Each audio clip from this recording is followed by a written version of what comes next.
Hi friends, ఎలా ఉన్నారు? ఈ వీడియోలో మనం ఓపీటీ అంటే ఏంటి అండ్ ఓపీటీ అప్లికేషన్ ప్రాసెస్ ఏంటో తెలుసుకుందాం. సో వీడియోలోకి వెళ్ళిపో.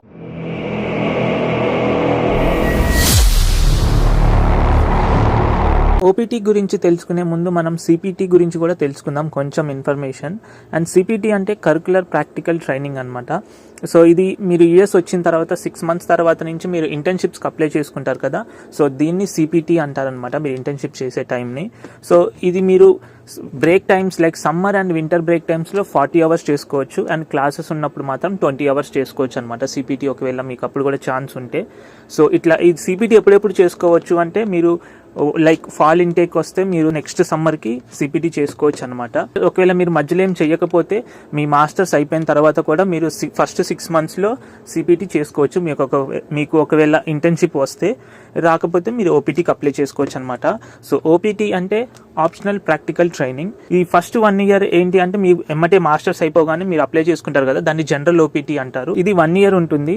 అండ్ దీని తర్వాత మీరు ఇంకో ఓపీటీకి అప్లై చేసుకుంటారు, దాన్ని స్టెమ్ ఓపీటీ అంటారు. ఇది 2 years ఇస్తారనమాట. సో మొత్తం మీకు F1 వీసా ఇంటర్వ్యూకి పోయినప్పుడు మీకు 5 years స్టాంప్ వేసి ఇస్తారు, వీసా స్టాంప్. దాని అర్థం ఏంటంటే, మీరు 2 years మాస్టర్స్ చేయొచ్చు, అండ్ తర్వాత 1 year జనరల్ ఓపీటీ, అండ్ తర్వాత 2 years స్టెమ్ ఓపీటీ చేయొచ్చు అని. సో ఇది 5 years అనమాట. అండ్ కొంతమందికి డౌట్ ఏముంటుందంటే, మీరు ఒకవేళ 1.5 yearలోనే మాస్టర్స్ అయిపోచేస్తే మీకు ఓపీటీ ఎక్స్టెన్షన్ ఏమి ఉండదు, జస్ట్ మీరు నెక్స్ట్ 1 year జనరల్ ఓపీటీ చేసుకోవటం, అండ్ తర్వాత 2 years స్టెమ్ ఓపీటీ చేసుకోవటమే. అండ్ ఇప్పుడు మనం ఓపీటీ అప్లికేషన్ ప్రాసెస్ గురించి చూద్దాము. ఫస్ట్ స్టార్టింగ్ ప్రాసెస్ ఏముంటుంది అంటే, మీరు కన్ఫర్మ్ చేసుకోవాలన్నమాట, నాది మాస్టర్స్ అయిపోతుందా ఈ సెమిస్టర్కి లేదా అని. సో ఇది ఎలా కన్ఫర్మ్ చేసుకుంటారంటే, మీ అకాడమిక్ అడ్వైజర్స్ ఉంటారు కదా, వాళ్ళకి మెయిల్ చేయండి కోర్స్ కంప్లీషన్ ఫామ్ కోసం అని. సో మీకు ఆ కోర్స్ కంప్లీషన్ ఫామ్ పంపిస్తారు. సో ఈ సెమిస్టర్తో మాస్టర్స్ అయిపోతుందని మీరు కన్ఫర్మ్ చేసుకోవచ్చు అనమాట, అంటే 10 courses అయిపోతున్నాయా లేదా అని.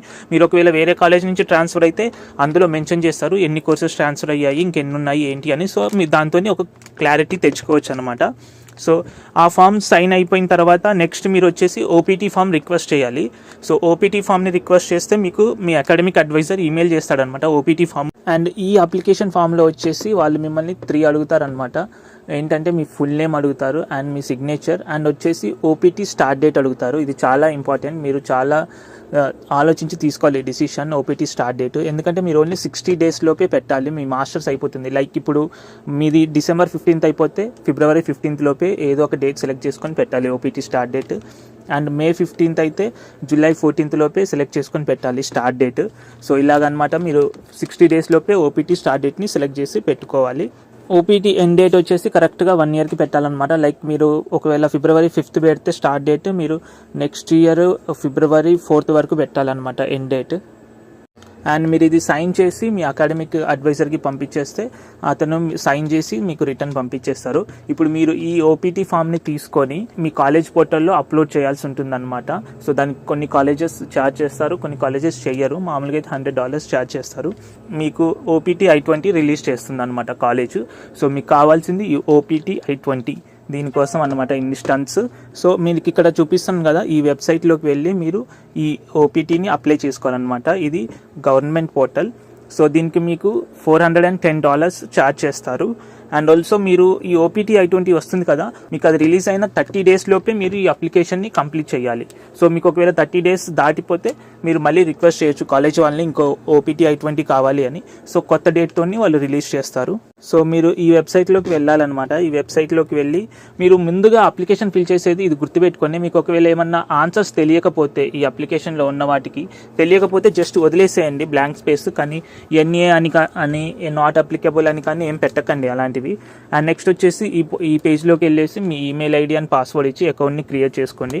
తర్వాత మీరు పాస్వర్డ్ రీసెట్ క్వశ్చన్స్ కొన్ని అడుగుతుంది, ఇవి ఆన్సర్ చేసేయండి. తర్వాత ఇక్కడ ఈ వెల్కమ్ పేజ్ కనపడుతుంది కదా, ఇందులో మై USCIS అనే దాన్ని సెలెక్ట్ చేసుకోండి. ఇందులో అకౌంట్ టైప్ అడుగుతుంది, ఇందులో మీరు ఫస్ట్ వన్ సెలెక్ట్ చేసుకోండి. తర్వాత సబ్మిట్ క్లిక్ చేయండి. దీని తర్వాత ఫైలే ఫామ్ ఆన్లైన్ అని వస్తుంది, దీన్ని సెలెక్ట్ చేసుకోండి. అంటే మీరు నెక్స్ట్ క్లిక్ చేసిన తర్వాత కొంచెం కిందకి స్క్రోల్ చేస్తే మీరు సెలెక్ట్ చేసుకోవచ్చు. అండ్ నెక్స్ట్ వచ్చేసి మీరు ఇక్కడ I-765 అనేది సెలెక్ట్ చేసుకోండి. అందులో డ్రాప్ డౌన్ మెనూ వస్తుంది, అందులో మీరు I-765 సెలెక్ట్ చేసుకోండి. మీరు నెక్స్ట్ క్లిక్ చేస్తే మీకు I-765 application for employment authorisation అని వస్తుందన్నమాట. సో దాన్ని మొత్తం కిందకి స్క్రోల్ చేసేసి అక్కడ నెక్స్ట్ క్లిక్ చేయండి. తర్వాత వచ్చేసి కంప్లీటింగ్ యువర్ ఫామ్ ఆన్లైన్ అని వస్తుంది. దాన్ని కూడా మొత్తం కిందకి స్క్రోల్ చేసేసి నెక్స్ట్ స్టార్ట్ క్లిక్ చేయండి. అండ్ నెక్స్ట్ గెటింగ్ స్టార్టెడ్ అనమాట. ఇందులో బేసిక్స్ ఆఫ్ ఎలిజిబిలిటీ అని ఉంటుంది.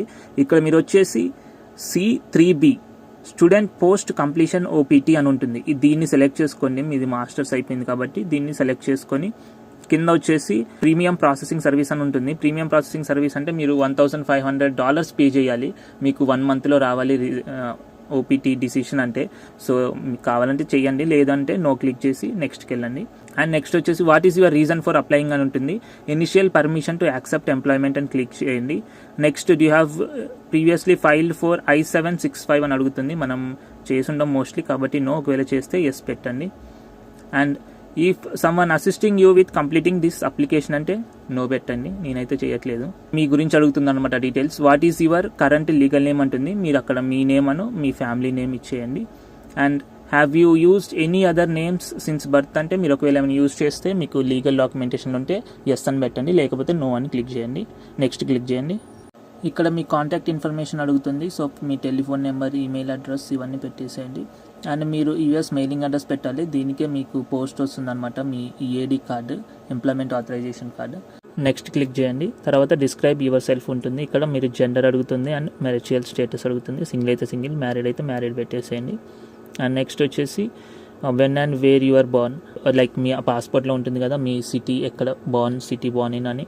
అండ్ ఆల్సో మీ స్టేట్ కూడా, and which country you are born and date of birth ఇవి అడుగుతుంది. నెక్స్ట్ వచ్చేసి మీ కంట్రీ సిటిజన్షిప్ అండ్ నేషనాలిటీ. సో మీ ఇండియా అయితే ఇండియా సెలెక్ట్ చేసేసుకోండి. నెక్స్ట్ I-94 అడుగుతుంది అనమాట. మీకు I-94 ఫామ్ ఉంటుంది కదా, దాని మీద వీడియో చేశాను, అది డౌన్లోడ్ చేసుకొని మీ I-94 ఫామ్ మీద ఉన్న నెంబర్ని ఇక్కడ ఎంటర్ చేయండి. నెక్స్ట్ మీరు ఎప్పుడు వచ్చారో లేటెస్ట్గా US కని అడుగుతుంది. సో అది సెలెక్ట్ చేసుకొని పెట్టేయండి. మీ I-94లో ఫామ్ డేట్ ఉంటుంది కదా ఎప్పుడు వచ్చారో, సో అది సెలెక్ట్ చేసుకొని పెట్టండి. అండ్ మీరు వచ్చిన వీసా స్టేటస్ కూడా అడుగుతుంది, అది కూడా. నెక్స్ట్ మీ పాస్పోర్ట్ నెంబరు రీసెంట్గా వచ్చింది, అది. What are the travel document number అడుగుతుంది. ఇఫ్ ఎనీ ఉంటే పెట్టండి, లేకపోతే వదిలేసేయండి. అది అక్కడ ఏం పెట్టాల్సిన అవసరం లేదు, మ్యాండేటరీ ఏం కాదు. మీకు ఒకవేళ వాళ్ళు ఏమన్నా మీరు పెట్టకపోతే మీకు మళ్ళీ మెయిల్ చేస్తారు, అప్పుడు మీరు పెట్టచ్చు. And passport expiration date and country మీకు ఇష్యూ చేసింది ఆ ట్రావెల్ డాక్యుమెంట్ అంటే పాస్పోర్ట్ నెంబరే పెట్టేయచ్చు మీరు ఒకవేళ అక్కడ ట్రావెల్ డాక్యుమెంట్ దగ్గర కావాలనుకుంటే. And current immigration status category అంటే మీరు F1 మీద ఉంటారు కదా, మోస్ట్లీ F1 పెట్టేసేయండి. అండ్ ఇక్కడ మీ సర్వీస్ నెంబర్ అడుగుతుంది, సర్వీస్ నెంబర్ ఇచ్చేసేయండి. అండ్ ఇంకా మీకు ఇక్కడ అడుగుతుంది what is your A number అని అడుగుతుంది. అది సో మీకు తెలియకపోతే I do not know or do not have అది సెలెక్ట్ చేసేసుకోండి, అది అంత మ్యాండేటరీ ఏం కాదు, నేను కూడా అదే పెట్టేశాను. నెక్స్ట్ వచ్చేసి USCIS ఆన్లైన్ అకౌంట్ నెంబర్ అంటుంది. సో మీకు అది తెలిస్తే పెట్టండి, లేకపోతే అది కూడా డో నాట్ నో సెలెక్ట్ చేసేయండి. నెక్స్ట్ మీకు ఒకవేళ SSN ఉంటే మీరు ఐ హ్యావ్ SSN క్లిక్ చేసేసి మీ SSN నెంబర్ని పెట్టండి అక్కడ. మీకు ఒకవేళ SSN లేకపోతే నో అని క్లిక్ చేసి మీకు SSN కావాలా అని అడుగుతుంది కింద. Do you want SSA to issue your SSN number అంటే ఎస్ అని క్లిక్ చేయండి. ఒకవేళ మీకు ఉంటే నో అని క్లిక్ చేసి నెక్స్ట్కి వెళ్ళిపోండి.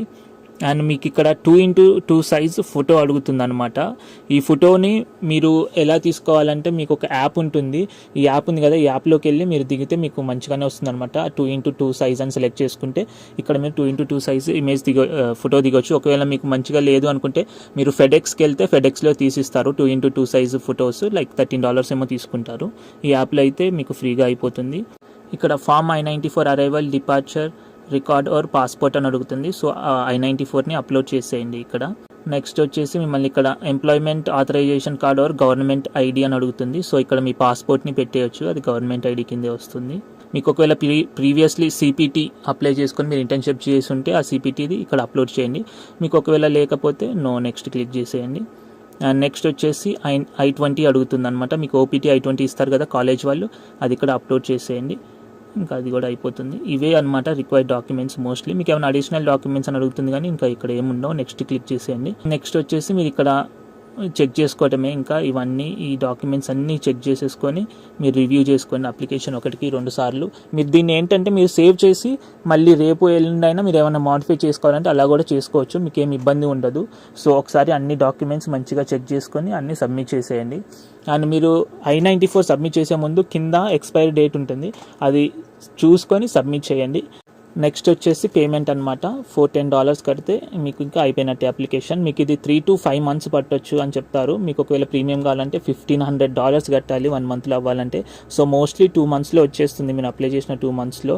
మీరు ఎప్పుడు ఓపీటీకి అప్లై చేసుకోవచ్చు అంటే మీది ఒకవేళ కాలేజ్ December 15th అయిపోతే మీరు 90 days ముందు నుంచి అప్లై చేసుకోవచ్చు అనమాట. మీ గ్రాడ్యుయేషన్ అయిపోయే డేట్ నుంచి 90 days ముందు నుంచే మీరు అప్లై చేసుకోవడం స్టార్ట్ చేయొచ్చు ఓపీటీకి. అదే ఒకవేళ మీది December 15th అయిపోతే మీరు అక్టోబర్లోనే అప్లై చేశారనుకోండి, మీకు 2 weeksలోనే వచ్చేస్తుంది ఓపీటీ. అండ్ మీరు స్టేటస్ని కూడా చెక్ చేసుకోవచ్చు అనమాట ఈ పోర్టల్లోనే. ఈ పోర్టల్లోకి లాగిన్ అయితే మీరు ఇక్కడ స్టేటస్ చూపిస్తుంది, మీకు ఎన్ని డేస్ పడుతుంది, ఎన్ని వీక్స్ పడుతుంది, అప్రూవ్ అయిందా లేదా అని. సో మీకు అప్రూవ్ అవ్వగానే 1 weekలో మీకు మెయిల్ వచ్చేస్తుంది మీ ఈఏడి కార్డు. ఈఏడి అంటే ఎంప్లాయ్మెంట్ ఆథరైజేషన్ కార్డు.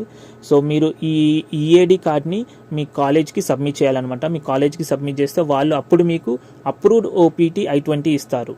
సో అప్పుడు మీకు అప్రూవ్డ్ ఓపీటీ I-20 వస్తుందన్నమాట. సో దీన్ని మాత్రం సబ్మిట్ చేయడం మర్చిపోకండి. సో ఇది అనమాట అప్లికేషన్ ప్రాసెస్. మీకు టోటల్గా అయితే $5-10 కాస్ట్ అవుతుంది. అంటే $410 ఇక్కడను మీ కాలేజ్ వాళ్ళు $100 ఛార్జ్ చేస్తే అది మీకు ప్రాసెస్ వచ్చేసి ఇంకా చెప్తున్నాం కదా, మీరు ఎర్లీగా అప్లై చేసుకుంటే మీకు వెంటనే కొంతమందికి 2 weeksలో కూడా అయిపోయింది అనమాట. మీరు పెట్టిన స్టార్ట్ డేట్ బట్టి కూడా ఉంటుంది అనమాట. కొంతమంది తొందరగా పెట్టుకుంటే స్టార్ట్ డేట్ ఇంకా తొందరగా చేస్తారు, లేట్ పెడితే లేట్ అవుతుంది. ఇది అనమాట. మీకు ఏమైనా క్వశ్చన్స్ ఉంటే కింద కామెంట్లో మెన్షన్ చేయండి, వాటికి ఆన్సర్ చేస్తాను.